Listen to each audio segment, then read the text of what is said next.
Edison was a kind and hardworking man.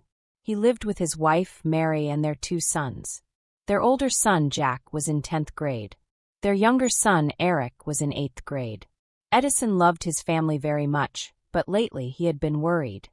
"Jack, Eric," Edison said one evening, "why don't you 2 go read some books? Reading is important for your future." But Jack just smiled. "I'm playing a game, Dad.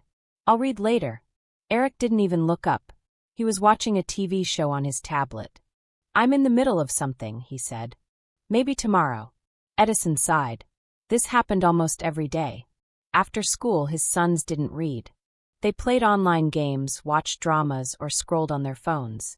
No matter how many times Edison and Mary told them to read more, nothing changed.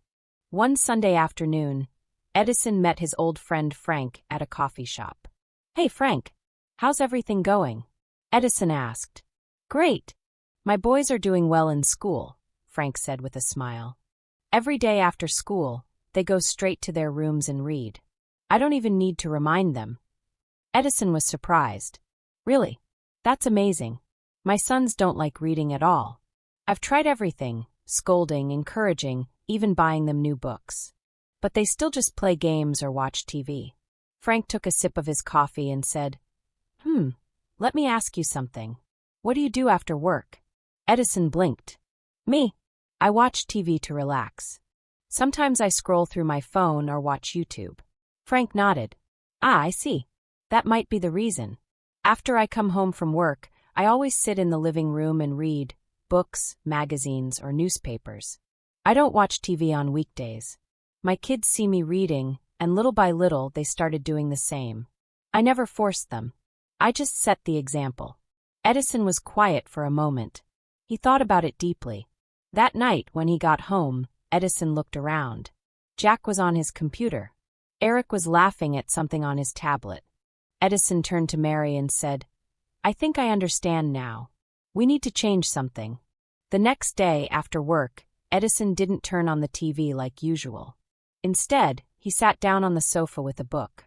Jack passed by and stared. "Dad, are you reading a book?" "Yes," Edison said. "I used to love reading, but I forgot how good it feels. I think it's time I started again." Eric came into the room too. "Is the TV broken?" Edison laughed. "Nope. I just want to read tonight." Mary smiled and joined him with a magazine.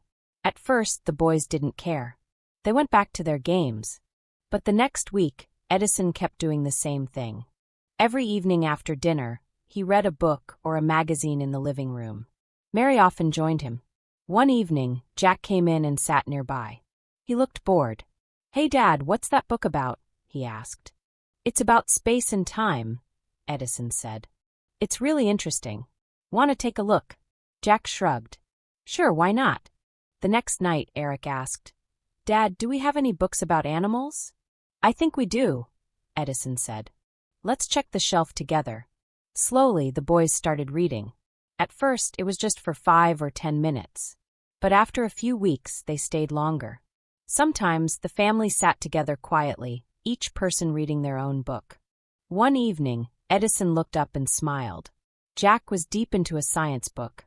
Eric was flipping through a nature magazine. Mary was reading a novel. Edison whispered to Mary, "Can you believe this? Just a month ago, they wouldn't even touch a book." Mary nodded. "It's because you changed first." Edison realized something very important. Children don't just listen to what parents say. They watch what parents do. If parents want their kids to read, they have to set the example. From that day on, Edison made reading part of his daily life, not because he had to, but because he enjoyed it. And his sons? They became young book lovers, one page at a time.